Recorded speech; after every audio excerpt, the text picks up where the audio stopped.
Hello.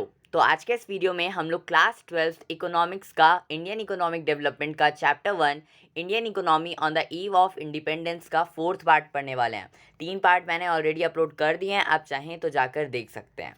तो आज के इस वीडियो में हम लोग चालू करेंगे 4th part which is industrial sector on the eve of independence. आखिर इंडस्ट्रियल सेक्टर जो था हमारे इंडिया का वो इंडिपेंडेंस के टाइम पर कैसा था। Industrial sector on the eve of independence, ये पॉइंट याद रहना चाहिए। तो यही industrial sector on the eve of independence. Systematic de-industrialization is the term that describes the status of the industrial sector during the British rule. It implied two things. ठीक है, तो जो सिस्टमैटिक डी इंडस्ट्रियलाइजेशन था, मतलब हम लोग क्या करते हैं, इंडस्ट्रियलाइजेशन करते हैं, इंडस्ट्रीज बैठाते हैं, ठीक है। लेकिन यहाँ पर ब्रिटिशर्स के टाइम पर वो हमारा क्या कर रहे थे, हमारे इंडिया का क्या कर रहे थे, एक सिस्टमैटिक वे में डिसेंट्रलाइज कर रहे, डी इंडस्ट्रियलाइज कर रहे थे उसको, ठीक है। यहाँ पर दो तरीके से वो ऐसा कर रहे थे। पहला, decay of world famous traditional handicrafts during owing to discriminatory policies of the British government. जो पहला तरीका था वो था हमारा क्या, जो हमारा वर्ल्ड फेमस हैंडीक्राफ्ट का बिजनेस था, हमारा जो इंडियन मार्केट था ना, वो हैंडीक्राफ्ट के लिए बहुत जाना जाता था। हैंडीक्राफ्ट क्या होता है, हाथ से बनाई गई चीज़ें, जैसे आप पॉट बना लो, हैट बना लो, मैट बना लो, ये सारी चीज़ें, ठीक है।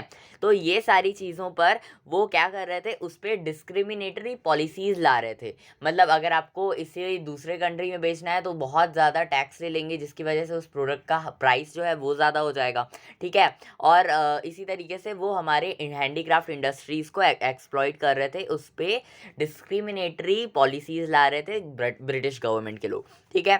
फिर आ जाता है bleak growth of modern industries owing to lack of investment opportunities। अब ये bleak growth of modern industries owing to lack of investment क्या है, तो जो हमारा इंडस्ट्री था, हमारा जो मॉडर्न इंडस्ट्री था, हमारे इंडिया का जो इंडस्ट्रियल सेक्टर था, है ना, उसमें सबसे पहले तो हमको पता है कि काफ़ी गरीब था कंट्री, ठीक है, जिसकी वजह से हम इन्वेस्टमेंट ज़्यादा नहीं कर सकते थे। और इसीलिए मॉडर्न इंडस्ट्रीज़ के लिए जो हमारा ग्रोथ था वो बहुत कम था, बहुत ज़्यादा ब्लीक था, बहुत ज़्यादा कम था, ठीक है। फिर जो हमारा पहला पॉइंट है कि वो कैसे हमारे हैंडीक्राफ्ट इंडस्ट्री को एक्सप्लॉइट कर रहे थे, वो हम जब पहले जान लेते हैं, फिर हम उसको भी जानेंगे। तो decay of handicrafts. Prior to the British rule, handicraft in India enjoyed the worldwide reputation of excellence and quality, but the British Raj contributed to their decay। तो जो हमारा ब्रिटिश रूल जब आया ना, तो हैंडीक्राफ्ट इंडस्ट्री जो था हमारे इंडिया का, वो पूरे वर्ल्ड में बहुत ज़्यादा उसका रेपुटेशन था, उसके क्वालिटी का, उसके एक्सीलेंस का, कितना अच्छा रहता था, कितने अच्छी क्वालिटी का रहता था, कितने ज़्यादा वैरायटी में रहता था। ये सारी चीज़ें इंडिया के हैंडीक्राफ्ट इंडस्ट्री के बारे में बहुत फेमस थी। लेकिन जब ब्रिटिश रूल आया, उसके बाद क्या हुआ, वो हमारे हैंडीक्राफ्ट इंडस्ट्री के डीके करने में, उसे ख़त्म करने में, उसे ख़राब करने में अपना हाथ बटा दिए, ठीक है। तो it was owing to discriminatory economic and political policies pursued by the British government. तो ऐसा क्यों कर रहे, कैसे कर ले रहे थे वो discriminatory economic and political policies ला रहे थे। जैसे कि अगर आपको एक्सपोर्ट करना है तो आपको ज़्यादा टैक्स देने पड़ेंगे, वहीं अगर आपको रॉ मटेरियल ब्रिटेन में एक्सपोर्ट करना है तो आपको बिल्कुल भी टैक्स नहीं देना पड़ेगा। मैंने आपको पिछले वीडियोस में बताया है, आप चाहें तो जाकर चेकआउट कर सकते हैं, ठीक है। और यही इन्हीं कारणों की वजह से जो डिस्क्रिमिनेटरी पॉलिसीज़ लाते थे, discriminatory economic and political policies जो वो ला रहे थे, है ना, इकोनॉमिक और पॉलिटिकल पॉलिसीज़ जो थी उनकी, वो काफ़ी ज़्यादा डिस्क्रिमिनेट करती थी इंडियन सोसाइटी को ब्रिटिशर्स के उससे, ठीक है। फॉलोइंग पॉइंट्स में B noted in the regard. तो अब अगले पेज में हमारे कुछ पॉइंट्स दिए गए हैं जो कि हम जानेंगे। तो यहाँ पर आप देख सकते हैं, जैसे हमारा पॉट हो गया, है ना, यहाँ पर आप देख सकते हैं काफ़ी सारे घड़े हैं, कपड़े हैं, है ना, ये सारी चीज़ें काफ़ी ज़्यादा वैल्यूएबल थी, काफ़ी ज़्यादा रेपुटेशन था उनका मार्केट में, ठीक है। अभी भी है, ऐसा नहीं है, लेकिन उस टाइम पर क्योंकि वो काफ़ी ज़्यादा टैक्स ले लिए थे, इसीलिए उनका रेपुटेशन कम हो गया था, उनकी जो क्वालिटी थी रेट को सस्ता करने के चक्कर में वो भी कम हो गई, या फिर अगर क्वालिटी अच्छा है तो प्राइस भी बहुत ज़्यादा होता था, ठीक है। फिर हमारा पहला पॉइंट है discriminatory tariff policy of the state. The British rule in India coincide with industrial revolution in Britain. देखिए मैं वीडियो का एडिट नहीं करता, पढ़ाता हूँ ना, तो वो सेंटेंस पढ़ने में हो जाता है कभी कभी, आई नो दैट। ओके, उसके बाद तो क्या पढ़े थे हम, डिस्क्रिमिनेटरी टैरिफ पॉलिसी। जो टैरिफ पॉलिसी थी उनकी हमारे इंडिया के स्टेट में, वो काफ़ी ज़्यादा डिस्क्रिमिनेटरी थी। जो पॉइंट्स हैं वही अब मैं बता रहा हूँ, है ना। तो जो उनका इंडस्ट्रियल रिवॉल्यूशन था ब्रिटेन में, उसकी वजह से इंडिया का जो इकोनॉमिक सेक्टर था, इंडिया का जो इंडस्ट्रियल सेक्टर था, इंडिया का जो कमाई का रास्ता था, उसको काफ़ी ज़्यादा डिस्क्रिमिनेट वो करते थे, उस पर काफ़ी ज़्यादा गलत पॉलिसीज़ वो लगा देते थे। ठीक है, the British found India as the best source of raw material, as I have said. जो ब्रिटिशर्स थे, द ब्रिटिश फाउंड द कहाँ गया, the British found India as the best source of raw material.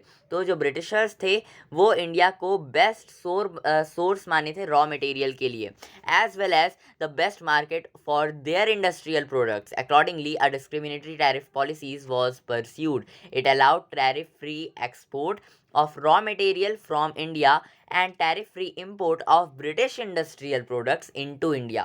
तो देखिए जो यहाँ पर Britishers थे वो क्या फाउंड करे, एक बहुत अच्छा सोर्स फाउंड करे थे इंडिया में, मतलब इंडिया को एक बहुत अच्छा सोर्स की तरह वो लिए कि यहाँ से हम लोग रॉ मटेरियल ले जाएंगे ब्रिटेन में। तो उन लोग सिंपली क्या करे, इंडिया से ले गए ब्रिटेन में अपना रॉ मटेरियल, हमारा रॉ मटेरियल, और अपने ब्रिटिशर्स का जो उनका ब्रिटेन में सामान बनता था उसको आके इंडिया में बेचने लगे। तो यहाँ पर जो टैक्स लेते हैं ना एक्सपोर्ट और इंपोर्ट करने में, है ना, वो टैक्स जब इंडिया से सामान ब्रिटेन में जा रहा था, ठीक है, रॉ मटेरियल ब्रिटेन में जा रहा था, तब टैक्स नहीं ले रहे थे। अगर किसी और कंट्री में रॉ मटेरियल जाता, या फिर अगर ब्रिटेन में भी फाइनल गुड्स तो जा ही नहीं रहा था, तो अगर जाता तो भी टैक्स लिया जाता, लेकिन रॉ मटेरियल क्योंकि ब्रिटेन जा रहा था इसीलिए टैक्स नहीं ले रहे थे। वहीं अगर ब्रिटेन से कोई भी सामान इंडिया में बनकर आ रहा था तो उस पर वो टैक्स ले रहे थे। ठीक है, मतलब इंपोर्ट करने में टैक्स नहीं ले रहे थे लेकिन पैसे बहुत ले रहे थे।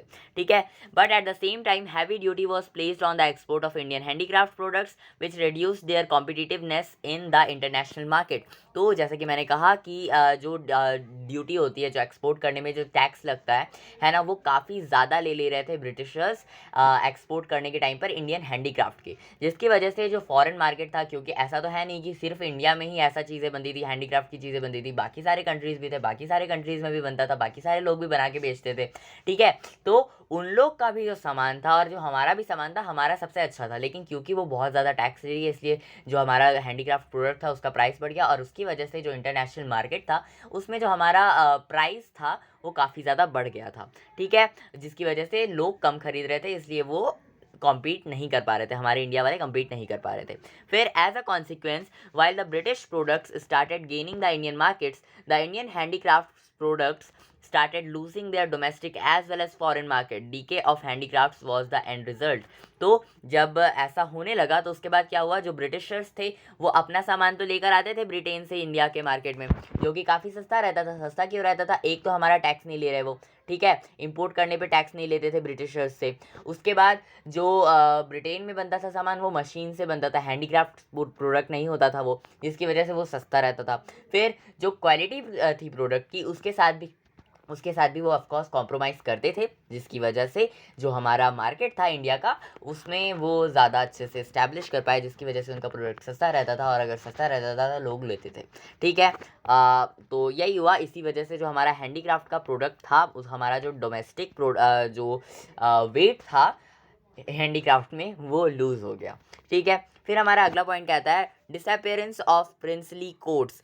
Prior to the British rule, nawabs, rajas, princes and emperors rule different parts of the country. They use to patronise the handicraft products of which the Indian handicraft industry had acquired international reputation. The beginning of British rule implied the end of princely courts. Consequently, the handicraft started decaying. तो देखिए जो Britishers थे ना, उसके पहले, British के आने से पहले, ब्रिटिशर्स के आने से पहले जो हमारा इंडिया था वो उसको कौन चलाता था, मतलब ऐसा तो था नहीं कि लोग अपने में मगन रहते थे, ऐसा तो होगा नहीं, देश तो देश ही था तब भी। तो उस समय कौन रूल करता था, नवाब्स रूल करते थे, राजा लोग रूल करते थे, नवाब्स रूल करते थे, प्रिंसेस रूल करती थी, और इसी तरीके से एम्परर बटे हुए थे, है ना, जैसे कि हम लोग मुगल सल्तनत जानते हैं, गुप्तास को जानते जानते हैं, है ना। और फिर हमारा खिलजी हो गया, एंड उनके साथ जो एक और थे वो भी हो गए, मतलब सॉरी नाम भूल गया। तो ये सारे लोग पहले रूल करते थे, लेकिन ब्रिटिशर्स के आने के बाद क्या हुआ, वो हमारे पूरे इंडिया को कैप्चर कर लिए, उस पर पूरा रूल करने लगे, जिसकी वजह से जो हैंडीक्राफ्ट प्रोडक्ट था उस पर वो एक्सप्लॉइट करने लगे। पहले जो राजा लोग होते थे ना, वो इंडियन हैंडीक्राफ्ट प्रोडक्ट को ही यूज़ करते थे, जो उनकी पगड़ी रहती थी, कपड़े रहते थे, जो उनका सोना वगैरह रहता था, जो भी जेवर वगैरह है ना, वो सारी चीज़ें कहाँ से बनकर आती थी, इंडियन हैंडीक्राफ्ट से बनाते थे। और इसीलिए इतने ज़्यादा अच्छे क्वालिटी में, इतने ज़्यादा अच्छे वैरायटी में, इतने ज़्यादा अच्छे तरीके से वो बनाते थे, नक्काशी आप देखिएगा, है ना। तो ये सारी चीज़ों की वजह से इंडिया का जो रेप्यूटेशन था हैंडीक्राफ्ट इंडस्ट्री में वो काफ़ी ज़्यादा था। लेकिन ब्रिटिशर्स के आने के बाद, क्योंकि उन्होंने इस तरीके से एक्सप्लॉइट किया इंडिया के हैंडीक्राफ्ट सेक्टर को, इसीलिए हमारा जो इंडिया का हैंडीक्राफ्ट सेक्टर था वो डीके होने लगा। फिर आ जाता है competition from machine made products. तो जैसे कि मैंने बताया कि जो ब्रिटेन से सामान बन के आता था वो बनता था किसका, मशीन्स का, मतलब मशीन से बनता था, इसीलिए उसका जो प्राइस था वो सस्ता रहता था। Let me read a sentence, machine paragraph, machine made products from Britain were low cost products and gave a stiff competition to the handicraft products in India. Also, machines made products out excelled Indian handicraft products in precision and quality. It's precision and quality. In precision and quality. Competition forced the Indian craftsmen to shut down their enterprise. तो जो machine made products रहते थे, जो वो जो कि Britain से बनकर आते थे, वो काफ़ी ज़्यादा सस्ते क्वालिटी के रहते थे, काफ़ी ज़्यादा सस्ते रहते थे मशीन से, क्योंकि बनते थे हाथ से। अगर आप करोगे तो टाइम ज़्यादा लगेगा तो इफर्ट भी समझो कि ज़्यादा ही लग रहा है, और अगर इतना ज़्यादा सब कुछ लगा रहे हैं तो पैसा भी तो ज़्यादा ले लेंगे ना इंडिया वाले।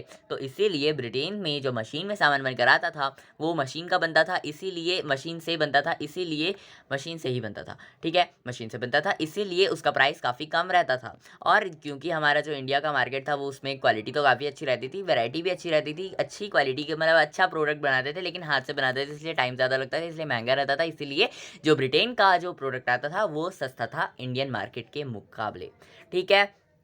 फिर आ जाता है new patterns of demand. Owing to the impact of British culture, a new class emerged in India which was keen to adopt the western lifestyle. This changed the pattern of demand against the Indian products and in favor of the British products.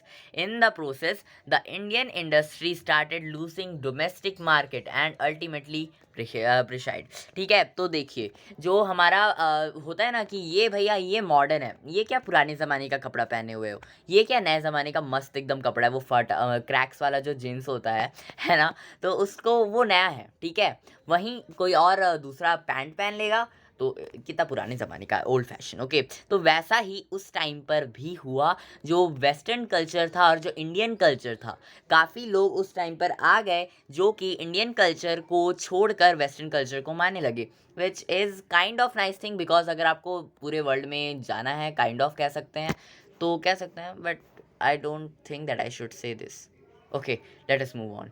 लेकिन Indian culture अच्छा है, ये मैं कह रहा हूँ, okay. Introduction of railways in India. With the introduction of railways, size of the market for the low-cost British products tended to expand while it started shrinking. ठीक है, तो जो हमारा while it started shrinking for the high-cost Indian products. तो क्या था, जो railways थे वो हमारे इंडिया में आ गए थे, किसकी वजह से आए थे ये सभी जानते हैं, ब्रिटिशर्स की वजह से आए थे। लेकिन क्यों आए थे भाई, मतलब ऐसा तो थोड़ी था कि वो इंडियन सोसाइटी को डेवलप कर रहे थे, अगर डेवलप ही करना होता तो हैंडीक्राफ्ट प्रोडक्ट्स को तो ऐसे नहीं हटा देते। तो वो बेसिकली कर क्या रहे थे, वो बना रहे थे अपना रेलवे अपने मार्केट के साइज़ को बढ़ाने के लिए। देखिए, ब्रिटेन से अगर कोई सामान आ रहा है या फिर इंडिया से कोई रॉ मटेरियल ब्रिटेन में जा रहा है तो उनको जाना पड़ता था या तो शिप से, ठीक है। तो ये सारे जो मतलब अलग अलग ट्रांसपोर्ट के मेथड्स थे वो थोड़े कॉस्टली पड़ जाते थे उन्हें। लेकिन जब उन्होंने ये रेलवे लाइन बिछा दी तो उसके बाद उनका जो कॉस्ट था ट्रांसपोर्टेशन का वो काफ़ी हद तक कम हो गया, जिसकी वजह से जो इंडियन प्रोडक्ट था वो और स्टार्ट होने लगा श्रिंक करना। देखिए, समझ में आ रहा है आपको, जो इंट्रोडक्शन था हमारा रेलवे का, रेलवे उन्होंने बना दिया, जिसकी वजह से जो उनका प्रोडक्ट था वो सस्ते दामों में ट्रांसपोर्ट होकर आ जा रहा था, इसलिए उनका जो प्रोडक्ट का कॉस्ट था वो और कम हो गया, जिसकी वजह से जो हमारे इंडियन का हाई कॉस्ट प्रोडक्ट था वो और ज़्यादा बढ़ गया, मतलब बढ़ा नहीं, मतलब उसके मुकाबले तो बढ़ ही गया ना। तो इसीलिए लोग खरीदने लगे ब्रिटिश के प्रोडक्ट्स को, जिसकी वजह से हैंडीक्राफ्ट इंडस्ट्रीज अगेन श्रिंक कर गई। Briefly, the British government converted the Indian economy into a colonial market for the British industrial goods. तो बेसिकली अगर आप यहाँ पर देखोगे तो आपको यही दिखाई देगा कि जो ब्रिटिश गवर्नमेंट थी वो हमारे इंडिया का रॉ मटेरियल, हमारे इंडिया का जितना भी अच्छा अच्छा चीज़ था वो सब ले जा रही थी ब्रिटेन, और जितनी भी घटिया चीज़ें थी, मतलब जैसे ब्रिटिशर्स का सामान आएगा से, तो वो आकर हमें दे रही थी। implying exploitation of the Indian market as a source of raw material for the British industry and destination of demand for the British products. In the process, the handicraft industries in India was finally eliminated.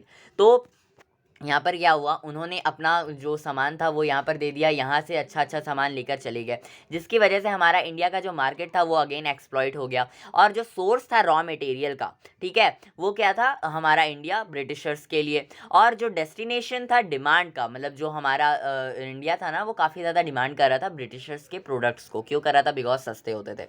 और इसी वजह से, क्योंकि अगर आप Indian ही Indian के product को नहीं खरीदेंगे तो वो ब्रिटिशर्स का प्रोडक्ट अगर खरीदेंगे तो ऑफकोर्स जो हमारा इंडियन प्रोडक्ट है वो तो दबेगा ही ना, तो इसीलिए वो दब गया।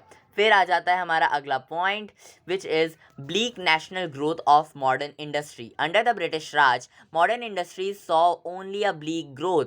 तो नोशनल मतलब बहुत कम, ठीक है। तो ब्रिटिश राज के अंदर अगर आप देखोगे तो जो हमारा इंडियन इंडस्ट्री था उसमें जो मॉडर्न ग्रोथ था वो काफ़ी कम था, बहुत कम था, बहुत ज़्यादा कम था, बहुत ही अति कम था, ठीक है, मतलब हद ही था, ठीक है। It was only in second half of the 19th century that the modern industry showed its emergence. तो यहाँ पर हमारा सेकेंड हाफ ही था हमारा मॉडर्न 19th सेंचुरी का, और जो हमारा इंडिया था वो अचानक से मॉडर्न इंडस्ट्रीज़ की ओर बढ़ा, ठीक है, बढ़ा। 3 observation need to be noted in this regard. और यहाँ पर 3 ऑब्जर्वेशन है जिसे कि आपको अच्छे से समझ लेना है, जो कि मैं आपको समझा देता हूँ। पहला है हमारा, some industries were established by the private entrepreneurs. कुछ इंडस्ट्रीज़ ऐसी थी जो कि प्राइवेट एंटरप्रेन्योर्स, जो कि जैसे हमारे कुछ ऐसे बिजनेसमैन हो गए, I am not going to give the example. तो यहाँ पर कुछ ऐसे बिजनेस टाइकून्स थे जो कि उस समय आज़ादी के टाइम पर भी इंडस्ट्री सेटअप कर सकते थे, उतना पैसा था उनके पास, एंड नहीं भी था तो मतलब they well manage, they have manage. और उस समय उन्होंने ऐसा किया। आगे एग्जाम्पल है जैसे टाटा हो गया, और तो यही सारी चीज़ें उस टाइम पर उन्होंने अपनी इंडस्ट्रीज़ शो करी, प्रदर्शित करी, जिसकी वजह से इंडिया में जो इंडस्ट्रीज़ का जो कह सकते हैं कि भाव था वो थोड़ा बढ़ गया था, ठीक है। प्राइवेट एंटरप्रेन्योर्स थे, जैसे हमारे टाटा जी, ठीक है, आयरन एंड स्टील का इंडस्ट्री उन्होंने लगाया था। Tata iron and steel company was founded in 1907, ठीक है, ये MCQ में आ सकता है आई थिंक। फिर आ जाता है हमारा शुगर का इंडस्ट्रीज़ लगा था, सीमेंट का लगा था, पेपर इंडस्ट्रीज़ लगी थी, है ना। और ये सारी चीज़ें ना इस्टेब्लिश हुई थी कब? जब हमारा वर्ल्ड वाइड स्कैरिसिटी था इंडस्ट्रियल गुड्स में, मतलब these were established in the wake of world wide scarcity of industrial goods because of world war 1 and 2।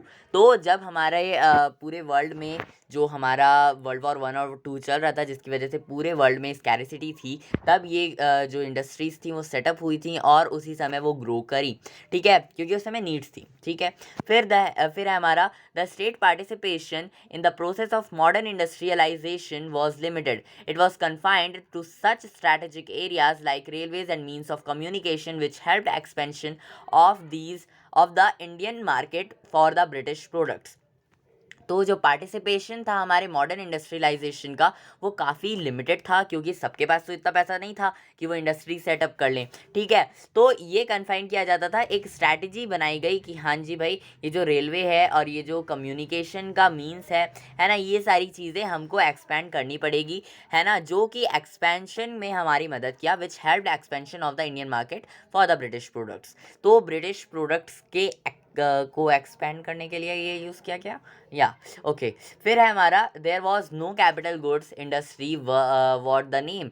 Capital goods industries produces goods like machine and industrial plants which are used for further industrialization. In the absence of this industrialization in India remained lopsided. तो जब हमारा देश आज़ाद हुआ था उस time पर किसी के पास भी इतना कैपिटल गुड्स इंडस्ट्री सेटअप करने का पैसा था नहीं, जिसकी वजह से जो हमारे इंडिया में मशीन्स थे और इंडस्ट्रियल प्लांट्स वगैरह जो थे वो सेटअप नहीं हो पा रहे थे, जिसकी वजह से अगेन जो हमारा इंडस्ट्रियल सेक्टर था, हमारा जो इंडस्ट्रियलाइजेशन था इंडिया का, वो लोपोसाइडेड रह गया, मतलब रुक गया था, कम हो गया था काफ़ी। ठीक है, फिर briefly industrial sector on the eve of independence revealed 4 core characteristics pointing to the backwardness and limited growth. तो यहाँ पर ब्रीफली कुछ चीज़ें मेंशन की गई हैं। Briefly industrial sector on the eve of independence revealed 4 core characteristics pointing to the backwardness and limited growth. तो यहाँ पर कुछ इंडस्ट्रियल सेक्टर से रिलेटेड, जो कि हमारा इंडिपेंडेंस जब हुआ था तब समय की बातें हैं, 4 मेन कैरेक्टरिस्टिक्स शो किए गए हैं जो कि आपको देख लेने चाहिए। तो briefly industrial sector on the eve of independence revealed 4 core characteristics pointing to its backwardness and limited growth. तो बैकवर्डनेस, हमारे जो इंडिया का जो बैकवर्ड सोसाइटी था उसके ग्रोथ को कम करने के लिए और उसको और पीछे ले जाने के लिए यहाँ पर कुछ 4 कैरेक्टरिस्टिक्स हैं जो कि हमारे इंडस्ट्रियल सेक्टर को रोक रही थी। ठीक है, पहला पॉइंट है हमारा, handicraft industries was systematically destroyed by the British government. It was largely owing to the discriminatory tariff policy of the British government. ठीक है, तो यहाँ पर जो हमारी हैंडीक्राफ्ट इंडस्ट्री थी वो पूरी तरह से डिस्ट्रॉय की गई थी ब्रिटिशर्स के द्वारा सिस्टमैटिक वे में, और यहाँ पर काफ़ी ज़्यादा डिस्क्रिमिनेटरी टैरिफ पॉलिसीज़ बिठाई गई थी ब्रिटिश गवर्नमेंट के द्वारा। फिर है हमारा, modern industry showed a bleak expansion. जो मॉडर्न इंडस्ट्री थी वो बहुत कम एक्सपेंड कर रही थी। It was by and large restricted to the expansion of railways. और यहाँ पर बड़े बड़े जो इंडस्ट्रीज सेटअप करने थे जैसे रेलवेज वगैरह हो गए, ये यहाँ पर नहीं हो पा रहे थे। It helped expansion of the Indian market for the British products. तो यहाँ पर जो एक्सपेंशन हुआ था ना रेलवे का, वो भी किसके लिए हुआ था? वो भी ब्रिटिश प्रोडक्ट्स के लिए ही हुआ था। ऐसा नहीं था कि इंडियंस को बहुत रिस्पेक्ट मिलता था जब वो रेलवे में जाते थे। गांधी जी का कहानी तो सुना ही होगी, जब वो उनका एक चप्पल गिर गया था, काइंड ऑफ ऐसा कुछ है। ठीक है, फिर है हमारा capital goods industries, which is the core element of the industrial growth was almost non-existent। तो जो हमारा कैपिटल गुड्स इंडस्ट्री था वो कोर एलिमेंट था इंडस्ट्रियल ग्रोथ के इंडिया के, है ना, जो कि बिल्कुल भी एग्जिस्ट नहीं कर रहा था, मतलब जो होना चाहिए था लेकिन था नहीं। ठीक है, फिर है हमारा, while the traditional Indian industry handicrafts were decaying, modern industries remained in an infant stage. This again pointed to the backwardness of the Indian economy with little or no evidence of dynamic change। तो जो हमारा traditional Indian industry था, जो कि हमारा handicraft का industry था, वो पूरी तरह से डीके कर दिया गया था ब्रिटिशर्स के द्वारा, और जो मॉडर्न इंडस्ट्रीज़ थी वो आज भी वैसी ही थी। और इसीलिए अगेन हमारा जो इंडियन का जो इकोनॉमी था, है ना, इंडिया का जो इकोनॉमी था वो काफ़ी बैकवर्ड था, और कोई भी ऐसा एविडेंस शो नहीं हो रहा था जिससे कि डायनेमिक चेंज आ जाए। तो आज के वीडियो में बस इतना ही। अगले वीडियो में हम पढ़ेंगे 5वां topic, which is foreign trade under the British rule.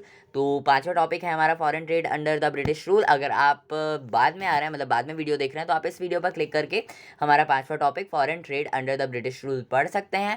और पहले वीडियोस देखने हैं तो आप इस वीडियो को देख सकते हैं, पहले के 3 वीडियोस अगर आपको देखने हैं तो यही था आज का वीडियो। मिलते हैं नेक्स्ट वीडियो में। Do like, share and subscribe. Thanks for watching. I know कि मैं वीडियो एडिट नहीं करता, इसलिए कई बार ऐसा होता है कि मैं सेंटेंस गलत पढ़ देता हूँ या 2-3 बार समझने के लिए पढ़ देता हूँ। So sorry for that. आप स्किप ऑफकोर्स कर सकते हो, या फिर 2x स्पीड पर मत सुनना, अच्छा नहीं रहेगा। ठीक है, तो आप जस्ट 2x स्पीड पर मत सुनना, स्किप कर सकते हो। यही था आज का वीडियो। Thanks for watching. मिलते हैं नेक्स्ट वीडियो में। Bye bye, see you soon. Thanks for watching.